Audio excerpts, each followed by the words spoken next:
Hello everyone, welcome to Noki plus academy. आज मैं MTS 2024 की तैयारी करने वाले बच्चों के लिए पॉलिटी के प्रीवियस ईयर क्वेश्चन लेकर आया हूं। और इसमें मैंने ये प्रयास किया है कि पॉलिटी से एग्जाम में जो भी प्रश्न पूछे जाते हैं उन सभी टॉपिक्स को टच किया जाए। तो आप सभी लोगों से आग्रह है, तो आप कंप्लीट क्लास को देखिए। ये क्लास आपके लिए बहुत ज़्यादा फायदेमंद होने वाली है। आइए स्टार्ट करते हैं। Question number first. Question number first है हमारे पास, भारत के संविधान में पहला संशोधन किस वर्ष किया गया था। इसने पूछा है पहला संशोधन किस वर्ष किया गया था। 1951 में, 56 में, 76 में या फिर 1990 में। देखिए, पहला संविधान संशोधन 1951 में किया गया था। इसका सही जवाब ऑप्शन ए 1951 हो जाएगा। अच्छा, पहला संविधान संशोधन में क्या हुआ था, आपको पता होना चाहिए। देखिए, पहला संविधान संशोधन में जमींदारी उन्मूलन तथा भूमि सुधार किया गया था और इसको 9वीं अनुसूची में रख दिया गया था। यानी कि 9वीं अनुसूची बनाई गई थी पहले संविधान संशोधन से, आपको ये याद रखना होगा। ठीक है, इसके अलावा फिर आते हैं 1956। 1956 में 7वां संविधान संशोधन हुआ था। 1956 में कौन सा संविधान संशोधन? 7वां संविधान संशोधन हुआ था। और इसने भाषाई आधार पर राज्यों के गठन को मान्यता दी थी। ठीक है, और भाषाई आधार पर पहला राज्य कौन सा था? भाषाई आधार पर बनने वाला पहला राज्य आंध्र प्रदेश था। ये कब बना था? 1953 में बना था। आपको याद होना चाहिए ये चीज। इसके अलावा 1976 में 42वां संविधान संशोधन 1976 में हुआ था। 42वां संविधान संशोधन बहुत ज्यादा इंपॉर्टेंट है, आपको जरूर याद रखना है।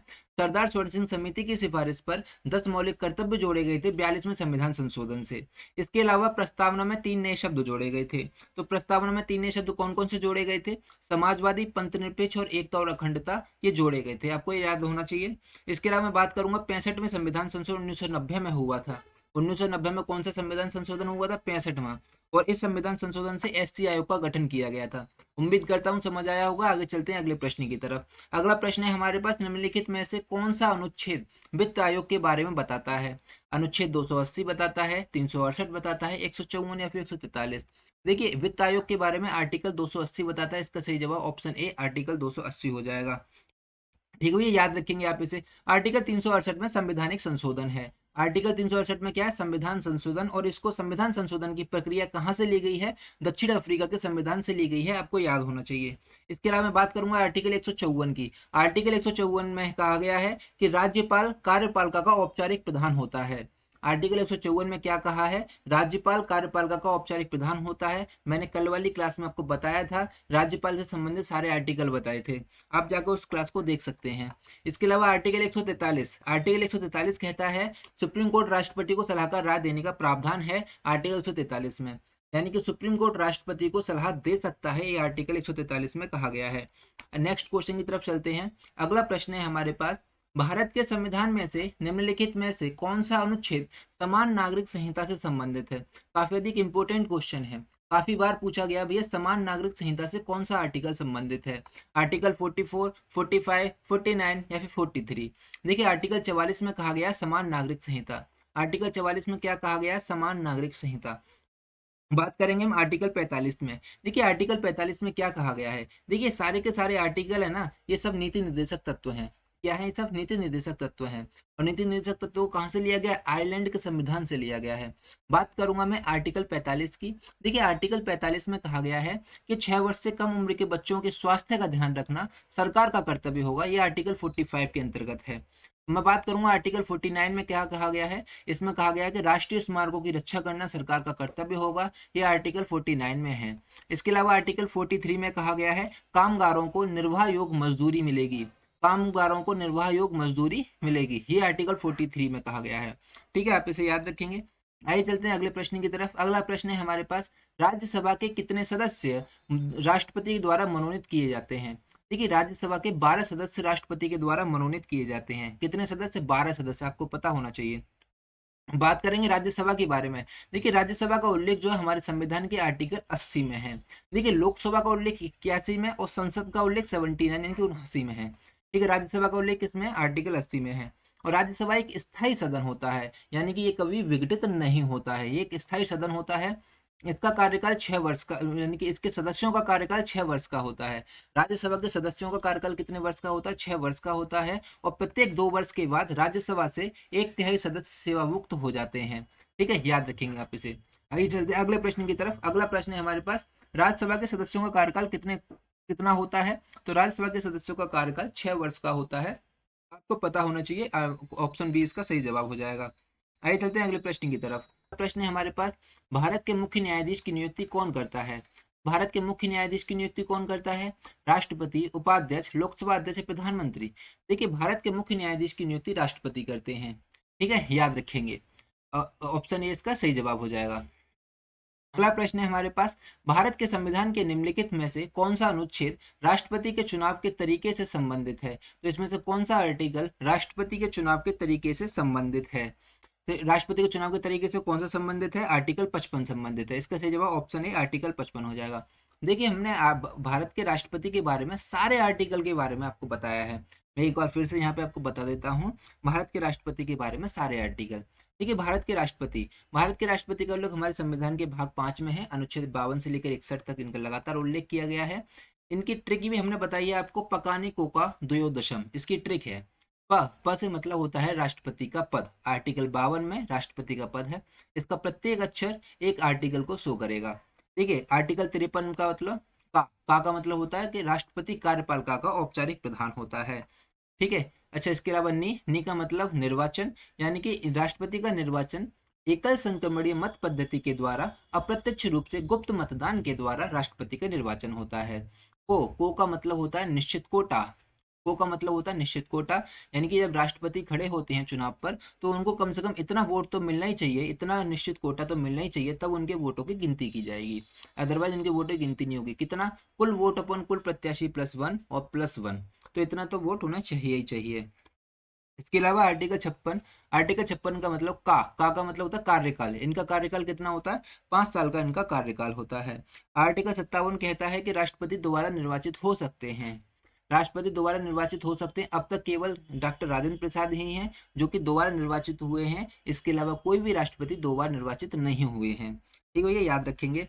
इसके अलावा आर्टिकल 58 में योग्यता है, और आर्टिकल 59 में राष्ट्रपति के लिए क्या क्या कंडीशन होती हैं, दशाएं होती हैं, वो कहा गया है। इसके अलावा आर्टिकल 60 में शपथ की चर्चा है। ठीक है, और आर्टिकल 61 में महाभियोग, राष्ट्रपति को महाभियोग की प्रक्रिया के द्वारा हटाया भी जा सकता है, वो आर्टिकल 61 में है। अब बात आती है राष्ट्रपति के निर्वाचन में भाग कौन कौन लेता है। देखिए राष्ट्रपति के निर्वाचन में भाग कौन लेता है? देखिए राष्ट्रपति निर्वाचन में जनता भाग तो नहीं लेती है, लेकिन जनता के द्वारा चुने हुए प्रतिनिधि राष्ट्रपति के निर्वाचन में भाग लेते हैं। ठीक है, ये कौन लेते हैं? जनता के द्वारा चुने हुए प्रतिनिधि। अब ये चुने हुए प्रतिनिधि कौन होते हैं, इन्हें देखेंगे। देखिए लोकसभा के निर्वाचित सदस्य और राज्यसभा के निर्वाचित सदस्य, इसके अलावा सभी राज्यों के निर्वाचित सदस्य यानी कि विधानसभा के सदस्य, और दिल्ली और पांडिचेरी की के भी निर्वाचित सदस्य, यानी कि दिल्ली और पांडिचेरी में विधानसभा है। ये दो ऐसे केंद्र शासित प्रदेश है जहां पर विधानसभा है, और यहाँ के निर्वाचित सदस्य राष्ट्रपति के निर्वाचन में भाग लेते हैं। यानी ये मैं एक बार शॉर्ट में बोलूं तो देखिए लोकसभा, राज्यसभा और सभी विधानसभाओं के निर्वाचित सदस्य राष्ट्रपति के निर्वाचन में भाग लेते हैं। तो अब कौन भाग नहीं लेते हैं? देखिए राज्यसभा के 12 मनोनीत सदस्य भाग नहीं लेते हैं, निर्वाचित सदस्य भाग लेते हैं। लोकसभा के 2 मनोनीत सदस्य, खैर अब तो लोकसभा में 2 मनोनीत सदस्य का प्रावधान हटा दिया गया है। और ना ही राज्यसभा, ना ही किसी भी राज्य की विधान परिषद, किसी भी राज्य की विधान परिषद किसी भी राज्य की विधान परिषद राष्ट्रपति के निर्वाचन में भाग नहीं लेती है। ठीक है, राज्य की विधान परिषद राष्ट्रपति के निर्वाचन में भाग नहीं लेती है, ना ही मनोनीत सदस्य भाग लेते हैं। आपको याद रखना होगा। आइए चलते हैं अगले प्रश्न की तरफ। अगला प्रश्न है हमारे पास, संसद के 2 सत्रों के बीच का अंतराल किससे अधिक नहीं होना चाहिए? संसद के 2 सत्रों के बीच का अंतराल 6 माह से अधिक नहीं होना चाहिए। ऑप्शन बी इसका सही जवाब हो जाएगा। अगला प्रश्न देखेंगे हम। अगला प्रश्न है हमारे पास, भारतीय संविधान का कौन सा भाग पंचायतों के बारे में बात करता है? तो भैया कौन सा भाग पंचायतों के बारे में बात करता है? भाग 11, 12, 10 या 9? भाग 9 पंचायत के बारे में बात करता है। अच्छा देखिए पंचायत का जो उल्लेख है वो हमारे संविधान के भाग 9 में है। भाग 9 में आर्टिकल 243 में पंचायतों का उल्लेख है। ठीक है, पंचायतों को कब जोड़ा गया था? पंचायतों को 73वें संविधान संशोधन 1993 में जोड़ा गया था। भारत में पंचायती राज संस्थाओं को संवैधानिक दर्जा प्रदान किया गया, और पंचायती राज को 11वीं अनुसूची में, पंचायती राज के लिए 11वीं अनुसूची जोड़ दी गई। इसमें 29 विषय रखे गए। कितने विषय रखे गए भैया? 29 विषय रखे गए। इसी के साथ 73वां संविधान संशोधन हुआ। इसी के साथ 74वां संविधान संशोधन भी 1993 में ही हुआ, और इसमें नगर पालिकाओं को जोड़ा गया। ठीक है, नगर पालिका को जोड़ा गया और एक 12वीं अनुसूची जोड़ दी गई, और उसमें 18 विषयों को रखा गया। ठीक है भैया, याद रखेंगे कि पंचायती राज में 29 विषय हैं और नगर पालिका में 18 विषय हैं। आपको ये पता होना चाहिए, इंपॉर्टेंट है, क्वेश्चन एग्जाम में आता है। अगले प्रश्न की तरफ चलते हैं। अगला प्रश्न है हमारे पास, निम्नलिखित में से कौन सा भाग राज्य नीति के निर्देशक सिद्धांतों से संबंधित है। तो इसमें से कौन सा भाग नीति के निर्देशक सिद्धांतों से संबंधित है? भाग 4, 4 का ए, और तीसरा या फिर पांचवा? इसका सही जवाब हो जाएगा ऑप्शन ए, भाग 4। भाग 4 राज्य के नीति निर्देशक सिद्धांतों से संबंधित है। देखिए, नीति निर्देशक सिद्धांतों कहाँ से लिया गया? आयरलैंड के संविधान से लिया गया है। कहाँ से लिया गया भैया? आयरलैंड के संविधान से लिया गया है। और नीति निर्देशक तत्वों का उल्लेख हमारे संविधान के भाग 4 में है, और इसका आर्टिकल, इसमें भाग 4 में है, आर्टिकल 36 से लेकर आर्टिकल 51 तक इसकी व्याख्या की गई है। आपको पता होना चाहिए। आइए चलते हैं अगले प्रश्न की तरफ। अगला प्रश्न है हमारे पास, अनुच्छेद 368 किससे संबंधित है? भैया अनुच्छेद 368 में क्या है? आपातकाल की घोषणा है, संविधान संशोधन है, न्यायपालिका द्वारा लिखित जारी करने की शक्ति है, और या फिर विशेष विशेष परिस्थितियों में मौलिक अधिकारों का निलंबन है। तो इसका सही जवाब हो जाएगा ऑप्शन बी, संवैधानिक संशोधन। आर्टिकल 368 में संविधान संशोधन है, ऑप्शन बी इसका सही जवाब हो जाएगा। अगला प्रश्न देखेंगे हम। अगला प्रश्न है हमारे पास, संपत्ति के अधिकार को भारतीय संविधान के किस संशोधन द्वारा मौलिक अधिकारों की सूची से हटा दिया गया? तो संपत्ति के अधिकार को किस संशोधन के द्वारा मौलिक अधिकारों की सूची से हटा दिया गया था? 44, 21, 71 या 92? तो इसका सही जवाब ऑप्शन ए, 44 में संविधान संशोधन के द्वारा, 44 में संविधान संशोधन के द्वारा संपत्ति के अधिकार को मौलिक अधिकार की सूची से हटा दिया गया था। अच्छा, तो 21 में संविधान संशोधन से क्या हुआ था? देखिए, 21वें संविधान संशोधन से सिंधी भाषा को जोड़ा गया। किस भाषा को जोड़ा गया? सिंधी भाषा को जोड़ा गया, और 8वीं अनुसूची में रखा गया। तो 8वीं अनुसूची में ही भाषा से संबंधित है। 8वीं अनुसूची भाषा से संबंधित है। 21वें संविधान संशोधन से सिंधी भाषा को जोड़ा गया और उसको 8वीं अनुसूची में रखा गया। 71वें संविधान संशोधन से क्या हुआ? 71वें संविधान संशोधन से 3 नई भाषाएं जोड़ी गई, नेपाली, मणिपुरी, कोंकणी। कौन कौन से भी है? नेपाली, मणिपुरी, कोंकणी। अच्छा, तो 92वें संविधान संशोधन से क्या जोड़ा गया? 92वें संविधान संशोधन से 4 भाषाएं जोड़ी गई। वो 4 भाषाएं कौन थी? वो थी बोडो, डोंगरी, मैथिली, संथाली। कौन सी भी है? बोडो, डोंगरी, मैथिली, संथाली। तो इस तरह से हमारे अब संविधान में 22 भाषाओं का उल्लेख है। कितने भाषाओं का उल्लेख है? 22 भाषाओं का उल्लेख है। आपको पता होना चाहिए सारी चीजें। ठीक है भैया। 21वीं जब संविधान संशोधन से सिंधी भाषा को, 71वें से नेपाली, मणिपुरी, कोंकणी को, और 92वें से बोडो, डोंगरी, मैथिली, संथाली को जोड़ा गया था। ठीक है भैया। इस तरह से अब हमारे संविधान में 22 भाषाओं का उल्लेख है। आपको पता होना चाहिए। आइए चलते हैं अगले प्रश्न की तरफ। नीति के निर्देशक सिद्धांत किस संविधान से लिए गए हैं? तो नीति के निर्देशक सिद्धांत आयरलैंड से लिए गए हैं। इसका सही जवाब ऑप्शन ए, आयरलैंड हो जाता है। अच्छा, हमसे नीति के निर्देशक सिद्धांत पूछे गए हैं। ठीक है, अब और भी चीजें हमसे पूछी जा सकती हैं, तो हम इसे देख लेते हैं। सारे के सारे स्रोत हमने किस संविधान से, हमने कौन से देश से क्या चीज लिया है, आइए देखेंगे। देखिए, हमने ब्रिटिश के संविधान से लिया है संसदीय शासन प्रणाली, मंत्रिमंडल, एकल नागरिकता, और इसके अलावा औपचारिक प्रमुख के रूप में राष्ट्रपति का पद, ये ब्रिटिश के संविधान से लिया है। और संसद की सर्वोच्चता, ये भी ब्रिटिश के संविधान से ली है। बात करेंगे आयरलैंड के संविधान से, तो हमने आयरलैंड के संविधान से लिया है नीति निर्देशक तत्व, राष्ट्रपति का निर्वाचन मंडल। देखिए भैया, औपचारिक प्रमुख के रूप में राष्ट्रपति का पद ब्रिटिश के संविधान से लिया है, लेकिन राष्ट्रपति का निर्वाचन मंडल आयरलैंड के संविधान से लिया है, और मनोनीत सदस्य की अवधारणा आयरलैंड के संविधान से ली है। ठीक है भैया, याद रखेंगे। अब हम देखेंगे ऑस्ट्रेलिया के संविधान से। तो ऑस्ट्रेलिया के संविधान से हमने लिया है संवर्ती सूची, केंद्र राज्य संबंध, केंद्र और राज्य का संबंध, संवर्ती सूची। इसके अलावा संयुक्त अधिवेशन और प्रस्तावना की परिभाषा, ये हमने ऑस्ट्रेलिया के संविधान से ली है। इसमें आपको, ये आपको जरूर याद रखना भी है, संवर्ती सूची कहाँ से लिया है, ये आपको बहुत जरूरी है याद रखना, क्योंकि काफी बार एग्जाम में आया हुआ भी, संवर्ती सूची कहाँ से ली गई है? ऑस्ट्रेलिया के संविधान से ली गई है। हम अमेरिका के संविधान की देखेंगे, तो अमेरिका के संविधान से लिया गया है मौलिक अधिकार, उपराष्ट्रपति और सर्वोच्च न्यायालय, ये हमने अमेरिका के संविधान से लिया है। इसके अलावा न्यायिक पुनरावलोकन की अवधारणा, ये भी हमने अमेरिका के संविधान से ली है। और महाभियोग की प्रक्रिया और वित्तीय आपातकाल और प्रस्तावना, ये भी अमेरिका के संविधान से ली है। ठीक है भैया, याद रखेंगे।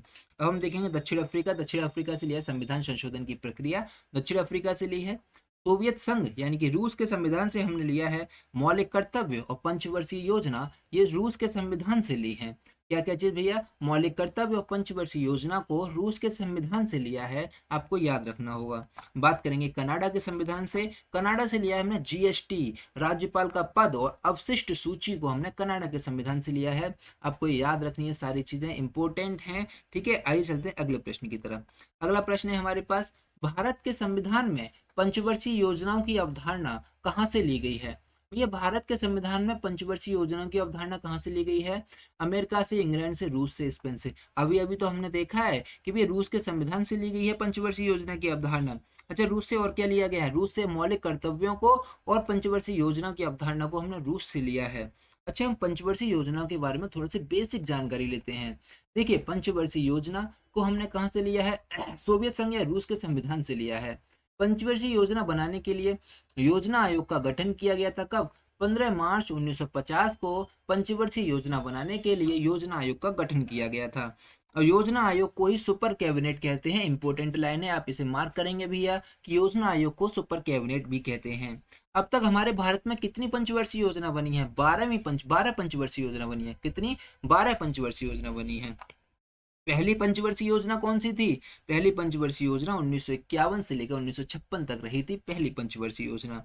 तो अंतिम पंचवर्षीय योजना कब बनी? भैया अंतिम पंचवर्षीय योजना यानी कि 12वीं पंचवर्षीय योजना 2012 से 2017 तक रही अंतिम पंचवर्षीय योजना। क्या 2017 के बाद कोई पंचवर्षीय योजना नहीं बनी? जी बिल्कुल नहीं बनी। 2017 के बाद कोई पंचवर्षीय योजना नहीं बनी और नहीं अब बनेगी। क्यों नहीं बनेगी? क्योंकि पंचवर्षीय योजना बनाती थी योजना आयोग। अब योजना आयोग को ही खत्म कर दिया। तो योजना आयोग की जगह अब क्या गया? योजना आयोग की जगह अब नीति आयोग का गठन कर दिया गया। और नीति आयोग का गठन कब हुआ? 1 जनवरी 2015 को नीति आयोग का गठन हुआ है। आपको याद रखना होगा भैया कि 1 जनवरी 2015 को नीति आयोग का गठन हुआ है और नीति आयोग का गठन योजना आयोग की जगह पर किया गया है। ठीक है भैया, याद रखेंगे। और नीति आयोग सरकार के लिए थिंक टैंक की तरह काम करती है। किसकी तरह काम करती है? थिंक टैंक की तरह काम करती है। आइए चलते हैं अगले प्रश्न की तरफ। अगले प्रश्न है हमारे पास, निम्नलिखित में से कौन सा अनुच्छेद संघ के नाम और क्षेत्र को परिभाषित करता है? ये कौन सा अनुच्छेद संघ के नाम और क्षेत्र को परिभाषित करता है? 2, 3, 4, 1। तो इसका सही जवाब हो जाएगा ऑप्शन डी, आर्टिकल 1।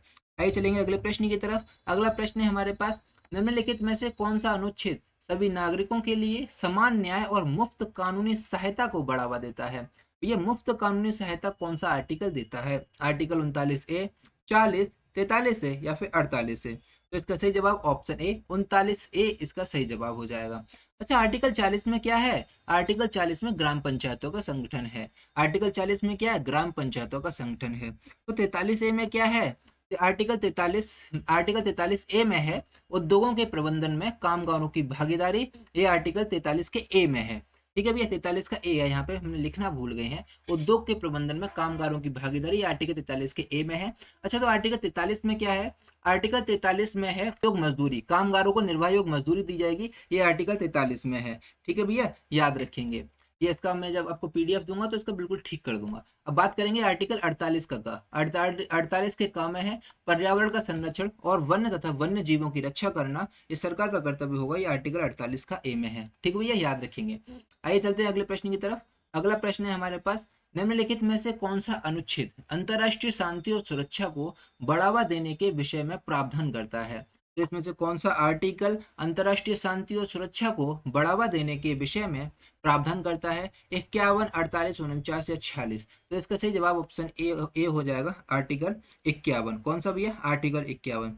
बात करेंगे आर्टिकल 48 की। आर्टिकल 48 में क्या कहा गया है? आर्टिकल 48 में कहा गया है कृषि तथा पशुपालन को बढ़ावा देना और दुधारू पशुओं की हत्या पर रोक, ये सरकार का कर्तव्य होगा। ये आर्टिकल 48 में है।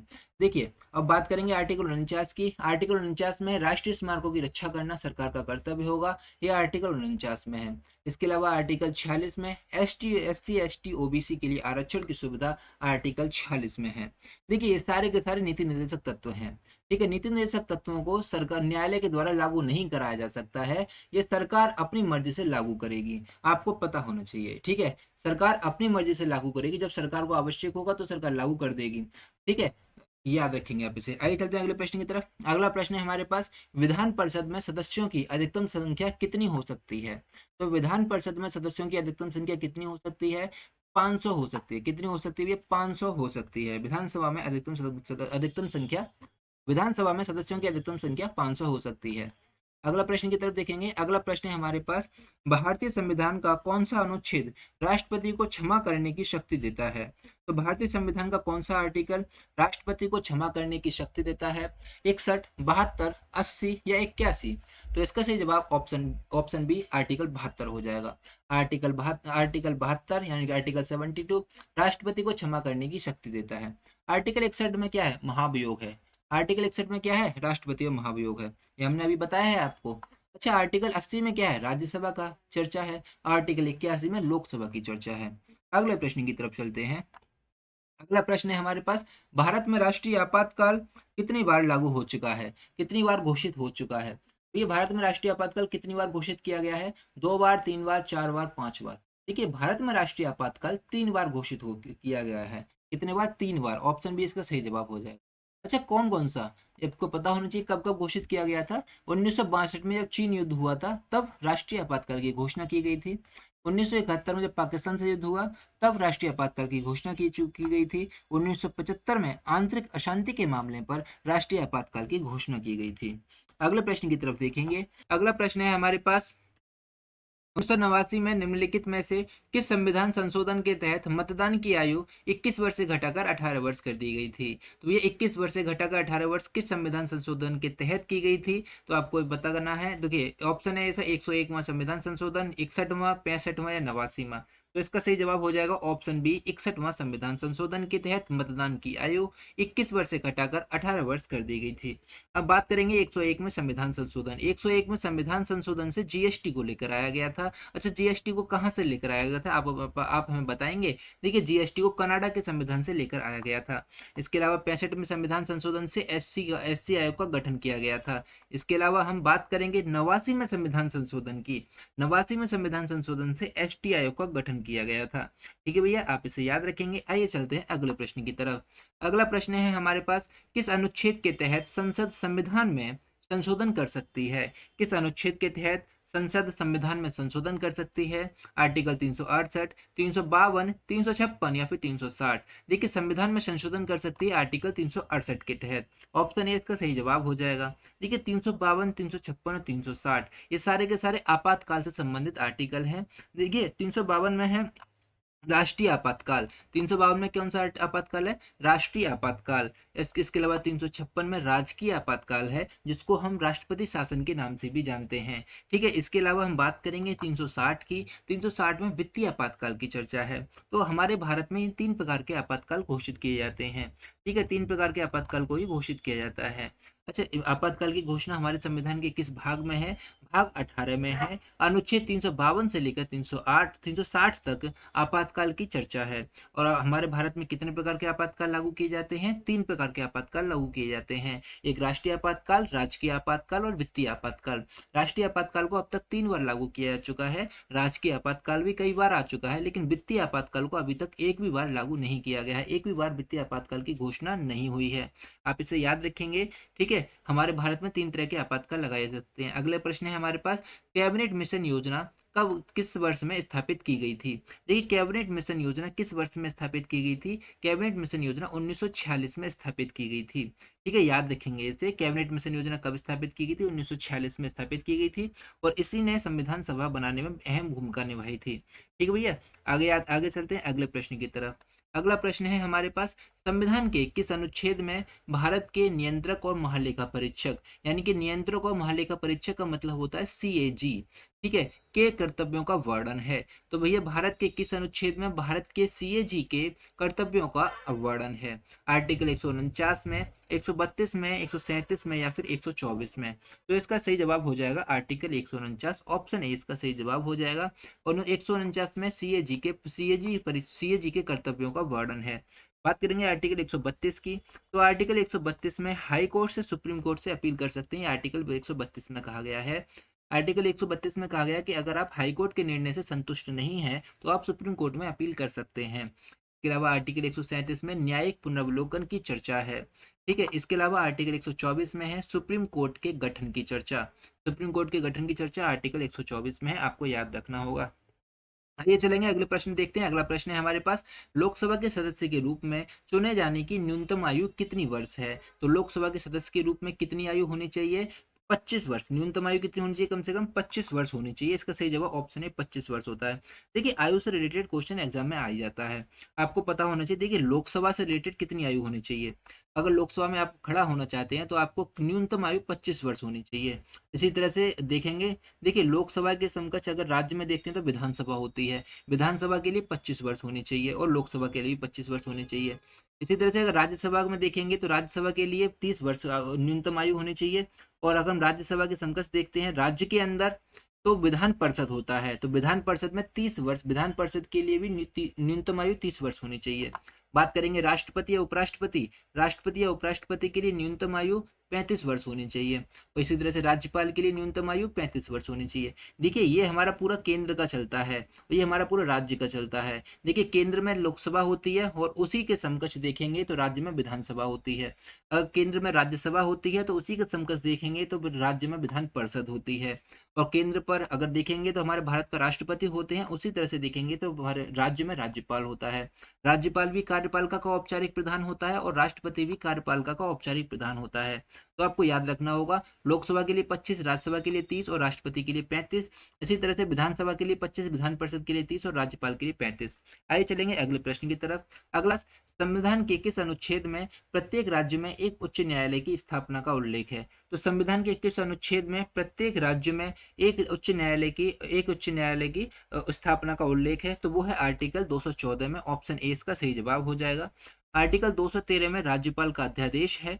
आर्टिकल 213 में राज्यपाल का अध्यादेश है। इसके अलावा आर्टिकल 202 में राज्य का बजट है और आर्टिकल 173 में विधानमंडल के सदस्यों की योग्यता की चर्चा है, आर्टिकल 173 में।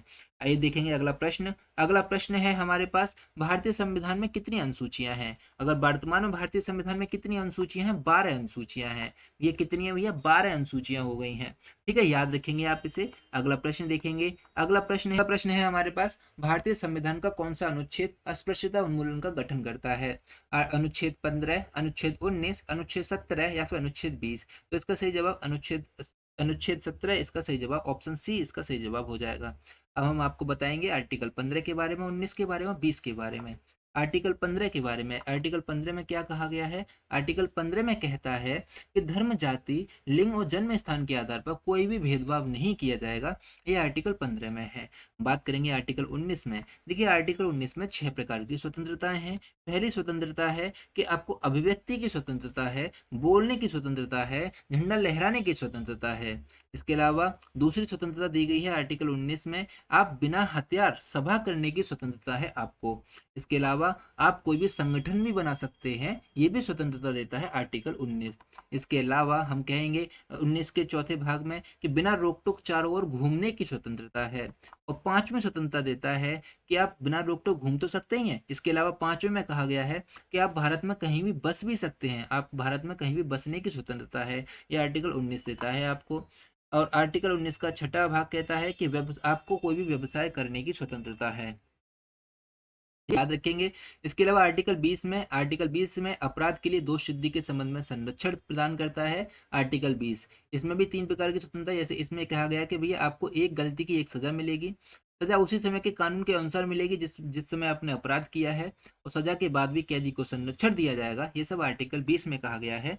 आइए देखेंगे अगला प्रश्न। अगला प्रश्न है हमारे पास, भारत के सर्वोच्च न्यायालय ने संविधान की मूल संरचना के सिद्धांत को किस केस या किस मामले में प्रतिपादित किया था? संविधान की मूल संरचना के सिद्धांत को किस मामले में प्रतिपादित किया था सर्वोच्च न्यायालय ने? ऑप्शन ए 1967 में गोलकनाथ केस, 1973 में केशवानंद भारती केस, 1965 में सज्जन सिंह केस, या फिर 51 में शंकरी प्रसाद केस। तो इसका सही जवाब हो जाएगा, संविधान की मूल संरचना के बारे में बताया है आर्टिकल बी, सॉरी वो इसका ऑप्शन बी इसका सही जवाब हो जाएगा, 1973 में केशवानंद भारती केस। ठीक है, केशवानंद भारती केस नहीं कहा गया है कि संविधान की मूल संरचना में कोई भी बदलाव नहीं होगा। ठीक है भैया, बस आज के लिए इतना ही। मिलते हैं नेक्स्ट वीडियो पर, तब तक के टेक केयर, बाय बाय। अगर आपको हमारा वीडियो कंटेंट अच्छा लगे तो प्लीज हमारे चैनल को लाइक शेयर सब्सक्राइब जरूर करना। मिलते हैं नेक्स्ट